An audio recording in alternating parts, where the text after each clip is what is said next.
Koronavirusaren 59 kasu berri erregistratu ditu Nafarroak azken orduetan 3 pertsona ospitaleratu dituzte.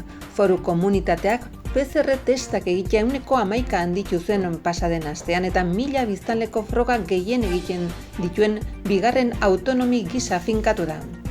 Nafarroko 12.000 autonomoak baino gehiagok 25,8 milioi euroko laguntzak eskatu dituzte koronavirusaren ondorioak arintzeko. Nafarroko odola eta bankuak 2021 arte berritu du ISO kalitatearen nazioarteko ziurtagiria. Uda honetan aurrez hitzordu eskatuta odola ematera joatea gomendatzen da, pilaketak saihesteko eta itxaronaldiak murrizteko. Lehendakariak erronkariko eta Baztango alkatei adierazi die koronavirusaren aurrean konpromisoa duela lurralde kohesioarekin eta koordinazioarekin.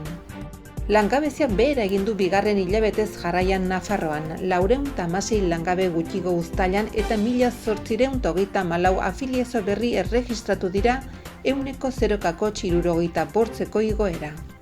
Nafarroko urrezko domina 2020rako hautagaitzak aurkezteko epea zabali da, urriaren 15 arte aurkez daitezke proposamenak. Gobernuak 33.456 euro eman dizkio Jakiunde Akademiari zientzia, arte eta letrak sustatzeko jardueretarako. DBH-ko ikasle garatzeko programa bat eta filosofiari buruzko hitzaldi ziklo bat barne hartzen dituzte. Salgai daude Jaxi Lee Pops Rocks taldea Ziudadelan emanen duen kontzerturako sarrerak, non musika modernoko kanten bilduma eskainiko baitu, nagusiki Queen eta Beatles taldenak. Bestak ez ospatzeko deia egin du Leitzako udalak bideo baten bidez.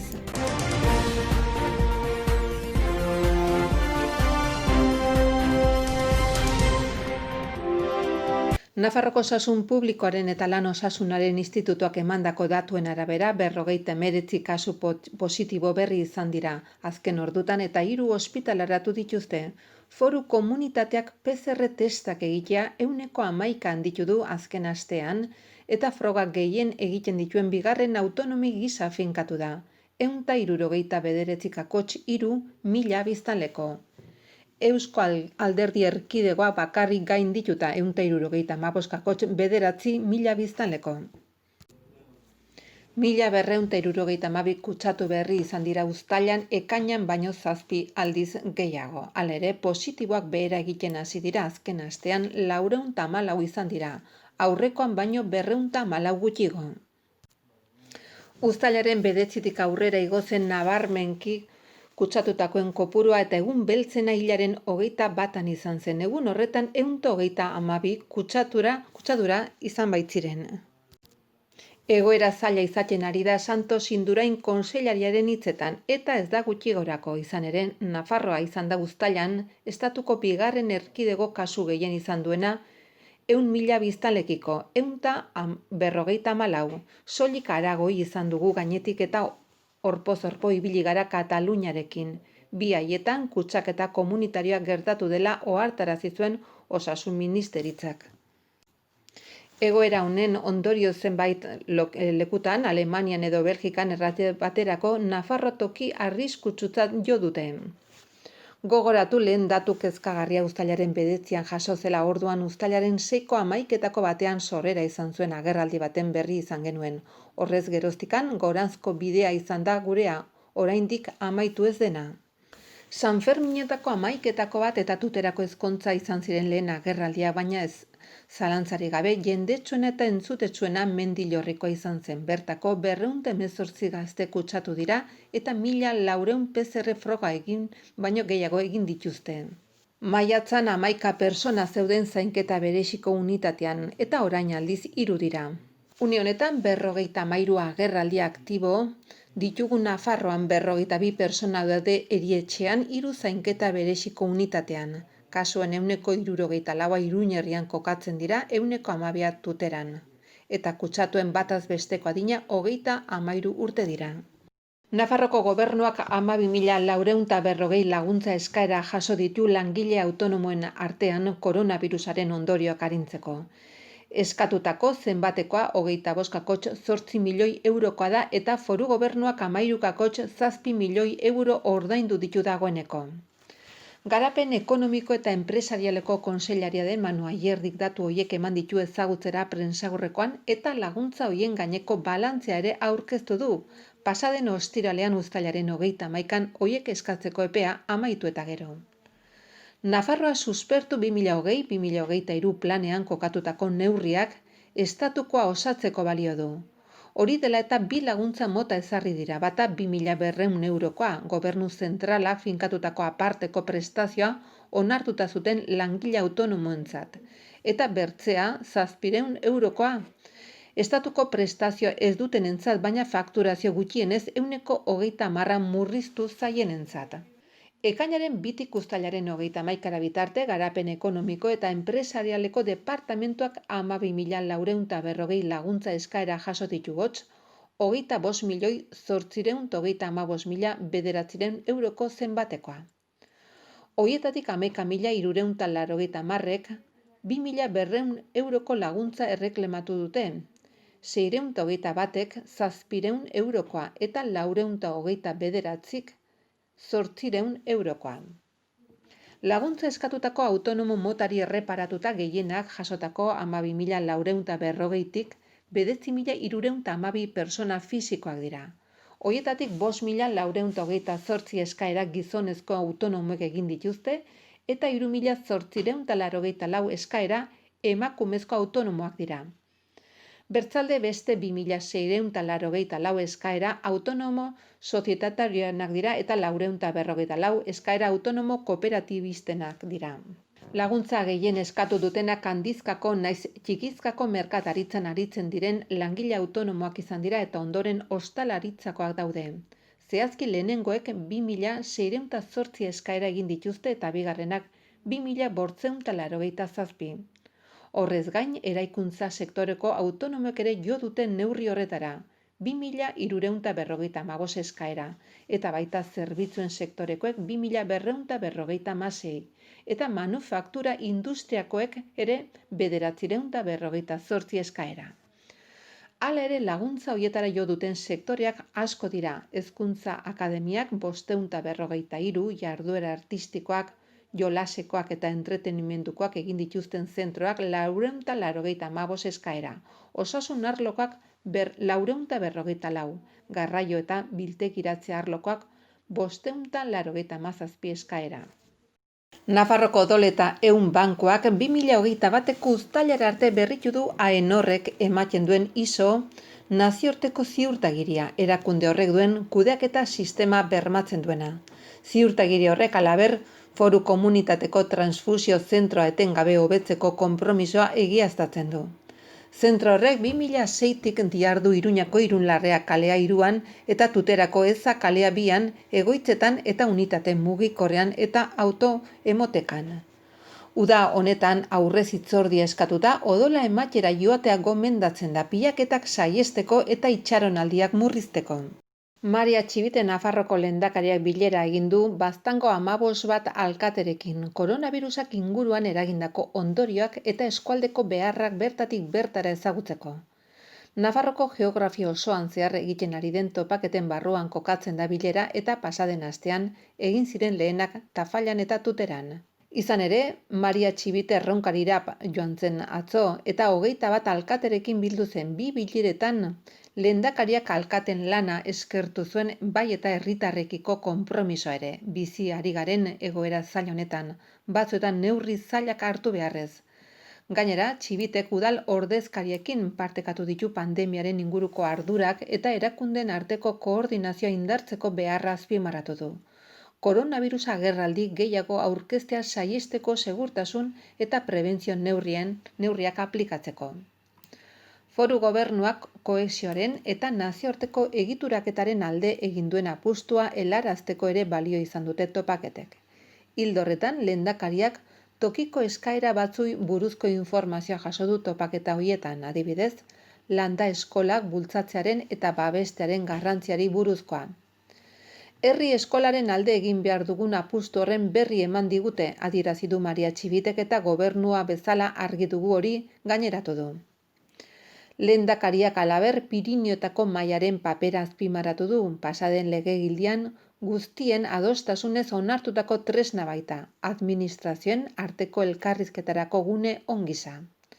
Zentzu berean, lehendakariak beste bilera bat egingo du Sakanako 21 alkatekin. Nafarroan lan bulego publikoetan 416 langabe gutxigo zenbatu dira uztailan. Hau da, 1,03 gutxiago aurreko hilabetearekin alderatuta eta guztira 40.048 langabe daude. Lan eta Gizarte Segurantza Ministerioek argitaratu dutenez, duela urtebeteko hilabete berarekin alderatuta 9.046 langabe gehiago daude, 29,8. Bestalde Uztailan 1.834 afiliazio berri erregistratu dira Gizarte Segurantzan, hau da 0,65 igoera izan da. Naiz eta urte arteko jaitsiera azken 12 hilabetetan 2,01 izan den, 5.802 afiliazio gutxiago. Nafarroko gobernuak ohar batean adierazi du erregistratutako datuei eta langabeziaren beherakada txiki horri dagokionez, komeni da gogoratzea azken urteotan zehazki 2017tik langabeziak gora egin duela Uztailan, ekainarekin alderatuta. Egoera oso bertzelakoa da eta kontuan hartu behar da azken hilabetetako lan suntsiketa bizia eta azkarra, hala otsaileko langabezi tasei dagokionez eta ekaineko eta uztaileko beherakadak gorabehera langabezi tasa 18% igo da, ia 6.063 langabe gehiago.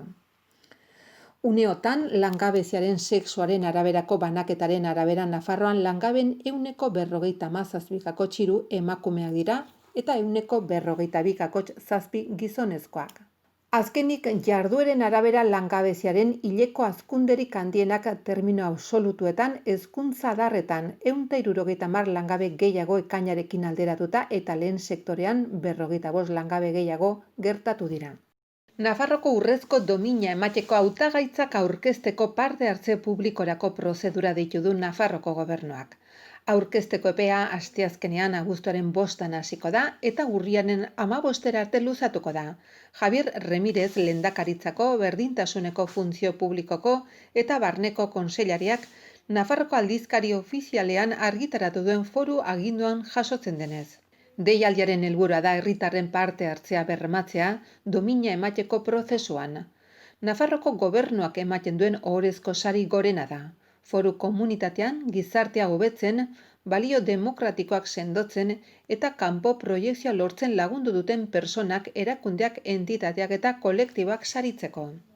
Hautagaitzak aurkeztu ahal izango dituzte instituzioek, erakundek eta elkartek naiz edozein pertsona fisikok edo juridikok. Ez dira onartuko saria beretzat edo legez ordezkatzen duten erakundentzat eskatzen duten pertsonek aurkeztutako hautagaitzak. Epaimahaiak 3 hautagaitza hautatuko ditu aurkeztutakoen artean eta batez ere ondorengo irizpideak izango ditu kontuan. Ereduzko jardun pertsonala edo kolektiboa, herritar guztiek horrela hartua. Gizartearen balio demokratikoei laguntzea, elkartasunean eta herritarren aldeko lanean sartzen diren ekintzak bultzatzea. Kultura, enpresa, gizarte eta abarreko jardueraren alderdi ezberdinetatik gizarte bidezkoagoa eta solidarioagoa osatzen saiatu diren ibilbideak egin izana. Genero parekotasuna, emakumeen gizarte ekarpena aintzat hartzen duena, hezkuntza, osasuna, ingurumena eta gizartearen aurrerapena sustatzea eta kanpoan Nafarroaren irudia bultzatzea. Epaimahaia foru gobernura igorriko ditu hautatutako hautagaitzak eta hark Nafarroko lehendakariaren edo gobernuko edozein kideren ekimenez hoietako bat hautatu eta ematea onartuko du dominaren hartzailaren adostasuna aurrez jasota. 2019an Nafarroko garuneko kaltearen adazen elkartea jaso zuen Nafarroko urrezko domina. Foru exekutiboarentzat haren jarduera eredugarria, solidarioa eta osasuna sustatzekoa izateagatik. Gizartea hobetzen lagunduz, saria sortu zeneko 25. urteurrenean jaso zuen.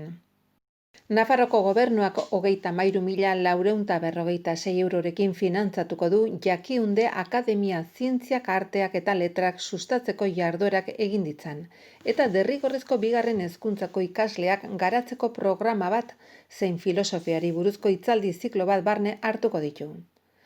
Unibertsitate Berrikuntza eta Eraldaketa Digitaleko kontseilaria Juan Cruz Zigudosak eta Zientzien Arten eta Letren Jakiunde Akademiako lehendakaria Jesus Mari Ugaldek prentsaurrekoan aurkeztu dituzte bi erakunden artean sinaturiko hitzarmenean jasotako jardueren inguruko xehetasunak.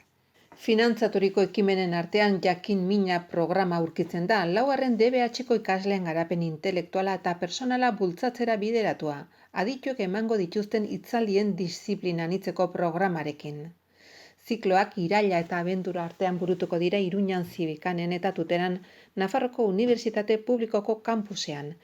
Era berean Hotsak, filosofiaren Hotsak, hitzaldi zikloa garatuko da urrian Nafarroko Errege Artxibo Nagusian Iruñan. Jakiunderen helburua da zientziak, arteak eta letrak sustatzea eta hedatzea, kalitatea eta bikaintasunaren bilaketa azpimarratuz. Komunitate zientifiko, artistiko eta literarioaren eta oro har, gizartearen erronka handien gaineko gogo eta analisi, diagnostiko eta aholkularitzarako foroa da. Horretarako Jakiundek ezagutzaren gizartea bultzatu nahi du, hezkuntza, kultura eta ikerketa sistemen egoera ebaluatuz. Halaber, jarduera eremuetan, politikak diseinatzen lagunduko duten ekimenak gidatu nahi ditu, behar duten eragilentzako aholkularitza lanak egitearekin batera. Jaxi Lipek kontzertua emanen du abuztuaren 23an igandearekin Ziudadelako udako programazioaren barruan. Bertan musika modernoko kanten bilduma eskainiko du. Nagusiki Queen eta Beatles talden kantekin eta Estatu Batuetako antzerki musikalekin. Andoni Arcillak zuzenduko du emanaldia eta 8 hasiko da. Sarrera jada salgai daude vbikoitza pamplona-eskultura.esen, 5 euro balio dute, gehi kudeak eta gastuak. Pop Rocks kontzertuak publikoaren dako oso ezagunak diren abestiak ekarriko ditu Ziudadelako agertokira. Jazz Lib, Nafarroko Ganbera, abesbatzako jazz sekzioko atalari Jazz Lib band gehituko zaio kontzertuan. Banda honako hauek osatzen dute Andoni Ercilla, ahotsa, moldaketak, teklatu eta zuzendaritza, Alberto Arteta saxofoiak, Ruben Sánchez bateria, Luis Jiménez gitarra eta Oskar Muñoz baxuan. Jazz Lib Andoni Arcillak sortu zuen Nafarroko Ganbera abesbatzaren barruan eta estatuko ahots jazz talde bakarrenetako bat bihurtu da. Nafarroko Unibertsitate Publikoko ensemble moderno taldea 5 urtez zuzendu zuen, hainbat ikastaro eman zituen improvisazioari eta kantu modernoari buruz eta hainbat ahozko jazz taldetan parte hartu zuen. Sarritan zuzendari gisa eta horren ondoren Arcillak era honetako talde egonkor bat sortzeko aukera ikusi zuen. Orduz geroztik taldekide kopurua haziz joan da, gaur egungo 30 heldu arte, hoietako batzuk programen arabera txandakatzen dira. Sortu zenetik, Jaxi Lib taldeak Baluartearen, Gaztanbide, Antzokiaren eta Iruñeko Eliz musikako jaialdiaren programazioen barruan kontzertuak eman ditu. Taldearen proiektuen artean daude First Lib lehen diskoa 2017ko, hurrengo urtean egindako bira, Txikia, Ina hemen babesarekin eta 2019an Kalakan hirukotearekin batera egindako emanaldia. Euskal folklorerik tradizionalena jaxaren hizkuntzara eramaten zuen ikuskizunean. 2020ko Leitzako bestak ez ospatzeko deia zabaldu du Leitzako udalak bideo baten bitartez. 2021ko bestak elkarrekin ospatzeko orain elkar zaindu dezagun mezua zabaldu dute. Bestarako tresnak kutxa batean sartu hurrengo urtean gogotsu ateratzeko.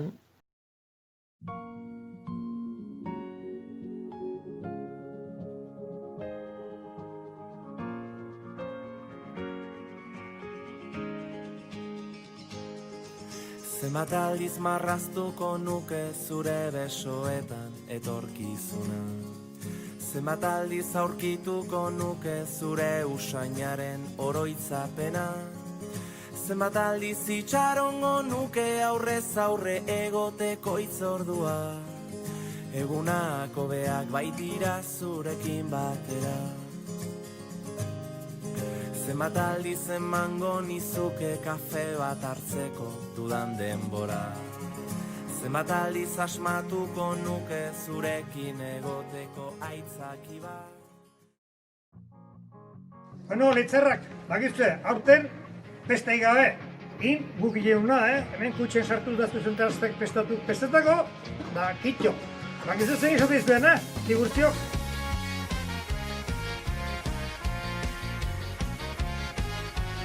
Dama, abale.